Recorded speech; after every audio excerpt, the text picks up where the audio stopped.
Hello students, last video में हमने material control की एक टेक्निक की थी जिसमें हमने किया था डिटरमिन कैसे करते हैं हम अपने स्टॉक के लेवल को।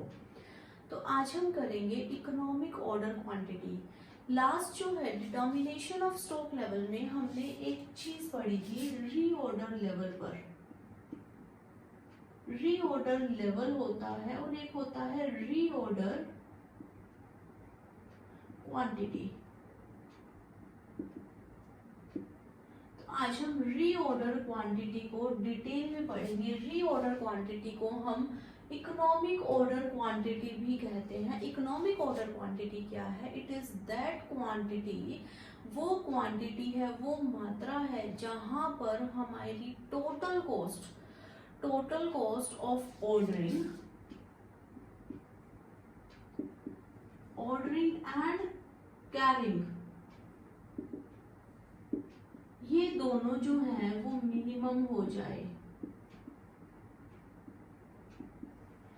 जब टोटल कॉस्ट सामान को मंगवाने की और सामान को हैंडल करने की जब मिनिमम हो जाती है, उस मात्रा को हम बोलते हैं इकोनॉमिक ऑर्डर क्वांटिटी।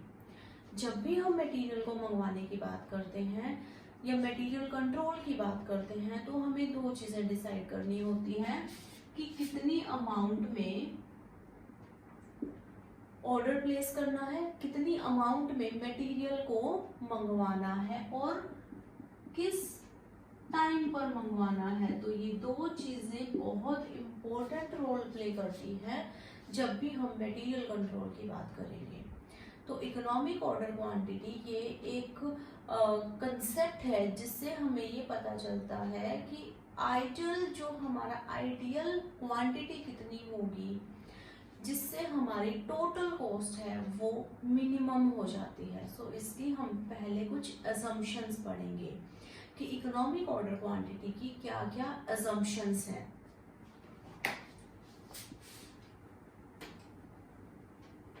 सो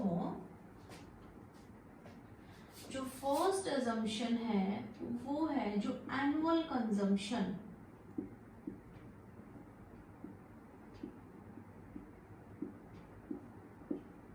एनुअल कंजम्पशन क्या है कि एक साल में कितना मटेरियल कंज्यूम होगा वो हम सर्टेनिटी के साथ बता सकते हैं।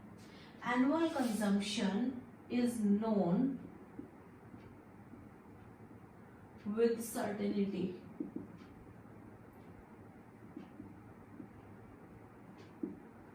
हम श्योरिटी के साथ बता सकते हैं कि एक साल में कितने यूनिट्स लगेंगे या कितने रुपए के जो मेरा माल है, जो रॉ मटेरियल है वो यूज होगा।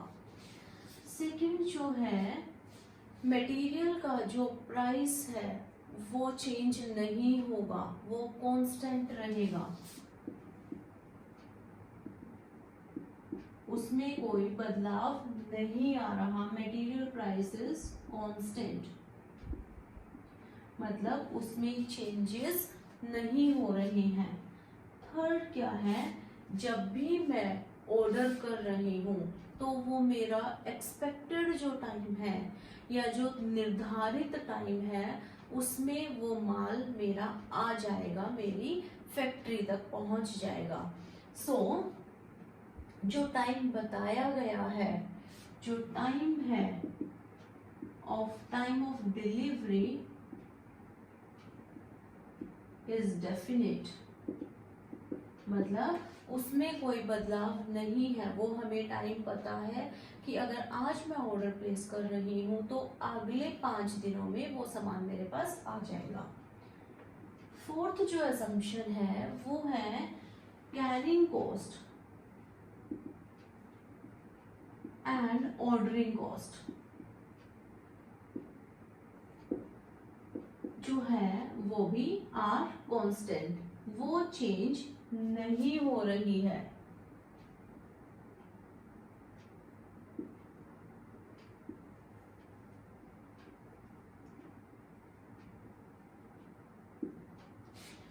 अब हम बात करते हैं कैरिंग कॉस्ट क्या होती है और ऑर्डरिंग कॉस्ट क्या होती है।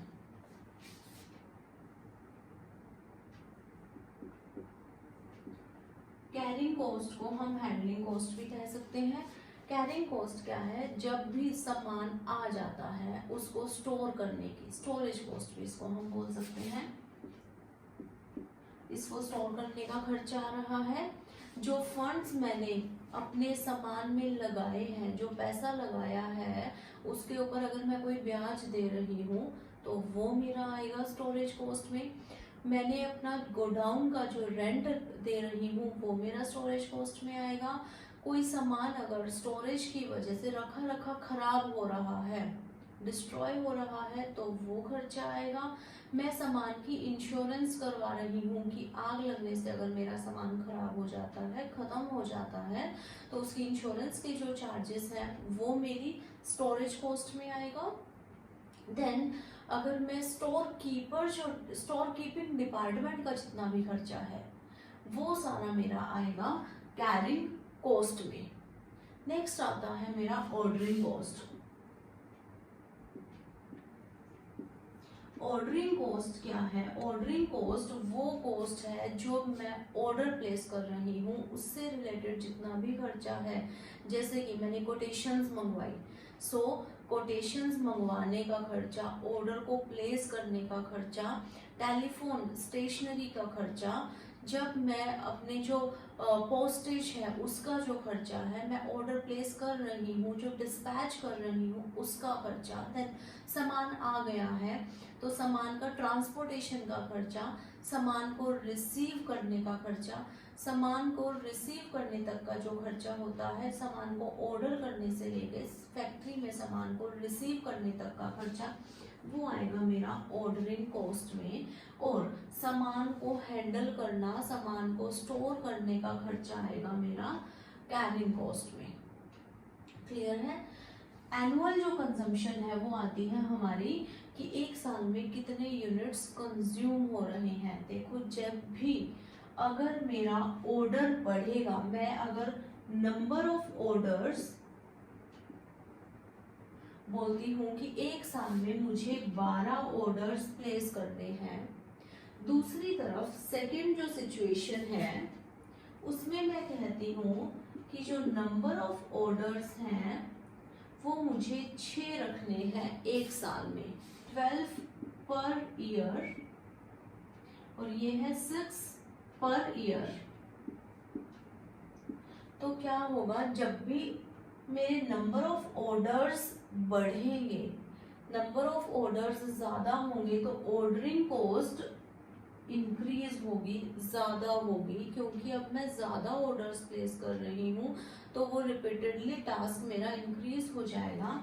अगर मेरे नंबर ऑफ ऑर्डर्स कम है तो पेपर वर्क कम होगा, जो डिस्पैच करने का खर्चा कम होगा, ट्रांसपोर्टेशन का खर्चा कम होगा। सो नंबर ऑफ ऑर्डर्स अगर कम है तो मेरी ऑर्डरिंग कॉस्ट कम हो जाएगी। ये वाइसे वर्सा चलता है। देखो, ऑर्डरिंग कॉस्ट अगर ज्यादा हो रही है, अगर मैं ज्यादा ऑर्डर्स प्लेस कर रही हूँ तो मेरे को स्टोर करने का जो खर्चा है वो कम हो जाएगा, क्योंकि अब मुझे कम सामान को स्टोर करना है तो उसके ऊपर फंड्स भी कम लगे हैं, उसका इंश्योरेंस का प्रीमियम है वो भी कम लगा है, उसके ऊपर जो इंस्पेक्शन चार्जेस हैं वो भी कम लगे हैं, उसकी जो डिस्ट्रॉयशन है वो भी कम हो रही है, जो सामान खराब हो रहा है या जो सामान हो सकता है चोरी होने का खतरा है वो भी कम हो रहा है। तो ऑर्डर कॉस्ट अगर ज़्यादा होगा तो कैरिंग कॉस्ट हमारी कम हो जाएगी। इसी तरीके से अगर नंबर ऑफ ऑर्डर्स हमारे कम है तो ऑर्डरिंग कॉस्ट कम होगी। कम ऑर्डर्स में हम ज़्यादा क्वांटिटी का सामान मंगवाएंगे तो वहाँ पर ऑब्वियस सी बात है स्टोरेज कॉस्ट इंक्रीज हो जाएगी। तो ये अपोजिट डायरेक्शन में चलते हैं। तो यहाँ पर हम डिसाइड करते हैं कि कौन से लेवल पर या कितनी क्वांटिटी का सामान मुझे खरीदना चाहिए और पर ईयर कितने ऑर्डर हमें लगाने चाहिए सामान के, ताकि जो कॉस्ट है, टोटल कॉस्ट है, वो मिनिमम आ जाए। इसका फॉर्मूला है इकोनॉमिक, EOQ में बोलते हैं इसको, इकोनॉमिक ऑर्डर क्वांटिटी को। EOQ is equal to under root of 2 A means annual consumption, O means ordering cost, per order cost कितना है, divided by storage cost. So here A is annual consumption,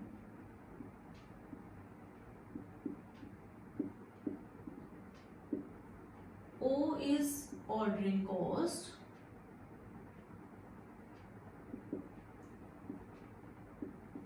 and S is storage cost. So हमारे पास annual consumption दिया होगा paper में या question में, ordering cost दिया होगा और स्टोरेज कॉस्ट भी दिया होगा. तो ये फॉर्मूला अप्लाई करके हम इकोनॉमिक ऑर्डर क्वांटिटी निकाल सकते हैं. यहाँ पर जो वैल्यू है वो हमारी यूनिट्स में आ जाएगी. क्लियर है. अगर मुझे यहाँ पर number of orders per year निकालने हैं, नंबर ऑफ ऑर्डर्स कैसे निकालूंगी, पहले मैं निकालूंगी नंबर ऑफ ऑर्डर्स कि कितने ऑर्डर्स मेरे बनते हैं.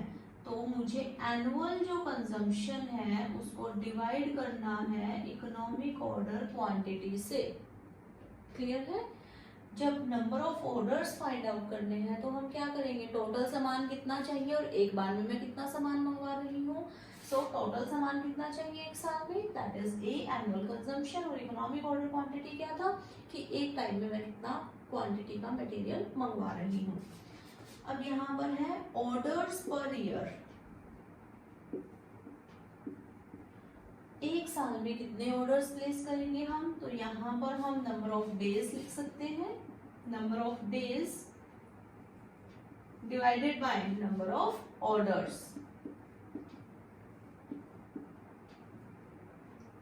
ये है ऑर्डर्स. टाइम क्या है, टाइम किस टाइम पर मुझे उस ऑर्डर को प्लेस करना है. तो टाइम कब मुझे आ जाएगा यहाँ पे कि किस टाइम पर ऑर्डर को प्लेस करना है. Number of days divided by number of orders. ये इसको हम बोल सकते हैं time of placement of order.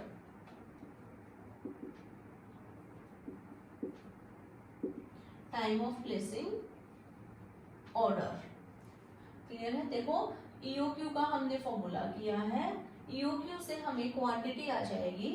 Number of orders हम फाइंड आउट कर सकते हैं. Number of orders find out कर लिए तो हम कब हमें किस टाइम पर कितने महीने बाद कितने दिन बाद ऑर्डर प्लेस करना है वो आ जाएगा number of days divided by number of orders. यहाँ पर हम नंबर ऑफ मंथ्स भी ले सकते हैं, नंबर ऑफ वीक्स भी ले सकते हैं. सो अभी हम इसको करेंगे डायग्रामेटिक फॉर्म से इकोनॉमिक ऑर्डर क्वांटिटी को. देखो इकोनॉमिक ऑर्डर क्वांटिटी को डायग्रामेटिक फॉर्म से जब हम एक्सप्लेन करते हैं या स्टडी कर रहे हैं, दिस इज ओरिजिन. ये होगी हमारी एक्स एक्सिस, एक्स एक्सिस पर आएगी हमारी क्वांटिटी. क्योंकि हम यहाँ पर क्या क्या चीजें डिसाइड कर रहे हैं कि कितनी क्वांटिटी का ऑर्डर होना चाहिए और किस टाइम पर ऑर्डर होना चाहिए. तो वाई एक्सिस इतनी क्वांटिटी में ऑर्डर प्लेस कर रही हूँ तो मेरी जो कॉस्ट है वो ज्यादा आएगी. अगर मैं ज्यादा क्वांटिटी में ऑर्डर ले रही हूँ मतलब मैं ऑर्डर्स कम प्लेस कर रही हूँ तो मेरी कॉस्ट कम आएगी. इट इज ऑर्डरिंग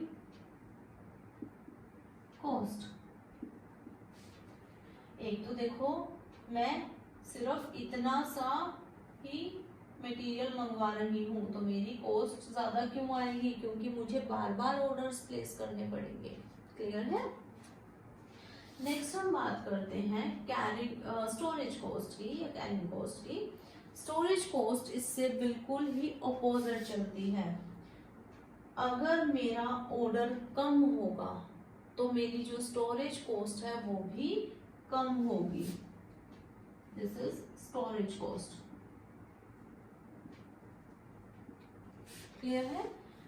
जितना ज्यादा हमारा ऑर्डर होगा, जितनी मतलब ऑर्डर की क्वांटिटी जितनी ज्यादा होगी उतना स्टोरेज कॉस्ट कम होगा. तो यहाँ से एक हम टोटल कॉस्ट की हम कर्व बना सकते हैं. तो देखो टोटल कॉस्ट कैसे आएगी, दोनों ऑब्वियसली बात है इन दोनों से अपर पोर्शन में लाई करेगी. ये हमारी टीसी कर्व बन जाती है। और इस पॉइंट पर जहां पर ये इंटरसेक्ट कर रहे हैं, यहाँ पर ये कॉस्ट जो है ये मिनिमम होती है और ये हमारा पॉइंट बन जाएगा इकोनॉमिक ऑर्डर क्वांटिटी का। क्लियर है? देखो वाई एक्सिस पर हम स्टडी कर रहे हैं कॉस्ट को, एक्स एक्सिस पर हम स्टडी कर रहे हैं क्वांटिटी को।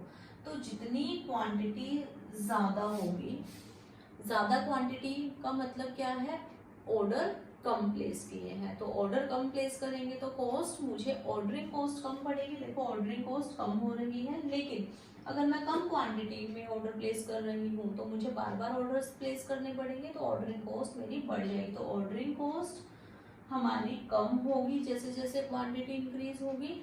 लेकिन अगर बल्क में मैंने सामान मंगवाया है तो उसको स्टोर करने की कॉस्ट मेरी ज्यादा होगी। तो टोटल कॉस्ट जहां पर मिनिमम होती है उसको अगर हम लेके जाते हैं एक्स एक्सिस तक ड्रैग करते हैं तो वो जो पॉइंट है वो आ जाता है मेरा इकोनॉमिक ऑर्डर क्वांटिटी का। क्लियर है? तो ये है हमारा फॉर्मूला इकोनॉमिक ऑर्डर क्वांटिटी का। इकोनॉमिक ऑर्डर क्वांटिटी क्या है? ये वो क्वांटिटी है, it is that quantity where carrying cost as well as और ordering cost they are minimum, और टोटल कॉस्ट मिनिमम हो जाती है जिस क्वांटिटी पर हम ऑर्डर प्लेस करते हैं। सो इकोनॉमिक ऑर्डर क्वांटिटी की हमने एजम्पशंस की थी कि एनुअल कंजम्पशन है वो हमें पता होता है पहले से ही। नेक्स्ट है जो मटेरियल का प्राइस है वो कांस्टेंट रहेगा, वो चेंज नहीं होगा।